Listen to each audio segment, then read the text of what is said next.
nous avons mis en place en nous posant la question de la responsabilité sociale de notre université.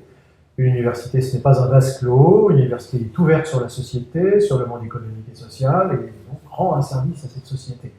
Donc les journées du CLI ont pour fonction de mettre en communication notre université, nos étudiants, nos chercheurs, mais également le monde de l'entreprise qui nous entoure, et également les acteurs sociaux, les décideurs qui nous entourent, et également aussi l'Église proprement dite qui nous soutient.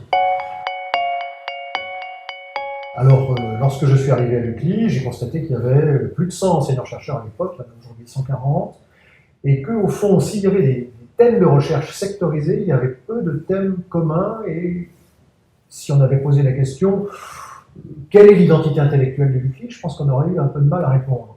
Et donc, lorsque nous avons constitué une nouvelle unité de recherche, on a fait réfléchir les enseignants-chercheurs sur un thème transversal qui pourrait mobiliser la pluridisciplinarité de l'unité de recherche, et c'est ce thème des vulnérabilités qui est sorti, je le précise, avant la crise du Covid-19, ce qui est assez intéressant, ce qui veut dire que c'était déjà une thématique féconde avant qu'elle devienne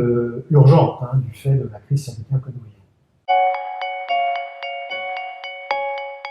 Alors nous essayons vraiment de rassembler dans l'université, outre nos propres étudiants, outre nos propres enseignants, outre les membres du personnel, au plus large, je dirais, nos relations sociales, c'est-à-dire les entrepreneurs avec lesquels nous sommes en relation, les acteurs du monde économique et social, mais également des acteurs ecclésiaux, des responsables ecclésiaux, mais également des élus locaux, et au fond, toute personne qui, dans son exercice professionnel, a à affronter cette question des vulnérabilités, qui se la pose peut-être en urgence, je pense ici au monde de la santé, ou qui réfléchit à la compréhension de l'homme qu'induit cette question. Nous invitons à la fois des acteurs du monde économique, des décideurs, des acteurs du monde politique, des élus locaux, des acteurs du monde ecclésial, pour qu'il puisse y avoir cette conversation dont je vous parlais tout à l'heure, entre universitaires, étudiants et aussi la société qui nous entoure, et également, plus particulièrement, des témoignages aussi d'associations qui gèrent au jour le jour cette question des vulnérabilités dans, je dirais, les activités qui sont les leurs, au service des populations, des plus pauvres, des plus démunis. On pourrait dire, dans un premier réflexe, les vulnérabilités, il faut les guérir. Et de fait, là on peut décliner la notion de vulnérabilité au pluriel, à la fois dans le monde de la santé, à la fois dans le monde des institutions, une institution est fragile, à la fois dans le monde économique et social. Et puis, dans un deuxième temps, on se rend compte qu'il ne faut pas simplement, effectivement, répondre aux urgences, mais il faut également peut-être réfléchir sur ce qu'est l'humanité. Et on découvre que finalement, les hommes et les femmes sont tous vulnérables, qu'il y a une vulnérabilité de fond qu'il faut assumer. Et cette vulnérabilité a une conséquence, c'est qu'elle nous fait comprendre que nous avons besoin des autres pour vivre, tout simplement. Louis Gallois, c'est quand même quelqu'un qui a exercé des responsabilités dans la haute fonction publique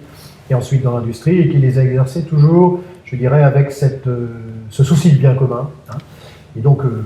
voilà, développer la question des vulnérabilités, c'est une autre manière d'aborder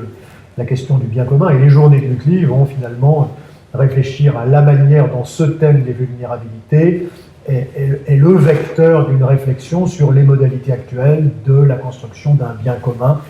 dans la vie économique, dans la vie sociale, dans le monde de la santé pour faire face à la crise, etc. Pierre Duflot est une prix Nobel d'économie qui a justement beaucoup travaillé à la question de l'économie du don, et donc qui considère que voilà, la réflexion économique ne peut pas faire l'impasse sur les plus démunis, sur les plus pauvres, et que des réalisations au service de ces plus pauvres et des réalisations microéconomiques peuvent être un des types de réponses à l'urgence économique et sociale que nous voyons finalement affleurer beaucoup plus qu'ici dans des pays dits du Sud, où finalement l'urgence économique et sociale dépasse tout ce que nous connaissons en France malgré la situation de crise. Les enseignants-chercheurs sont membres du conseil scientifique de la chaire, certains de la chaire vulnérabilité, certains sont investis dans un conseil d'orientation qui a préparé les journées.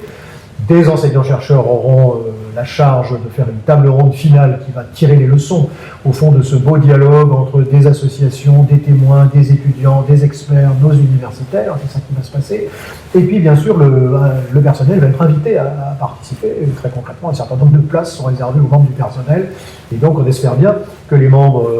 du personnel administratif et technique, des enseignants-chercheurs qui ne sont pas immédiatement concernés par la préparation de ces journées, vont néanmoins s'y rendre présentes, parce que c'est un moment important, je dirais, de la visibilité et aussi de la construction de l'identité de notre communauté universitaire.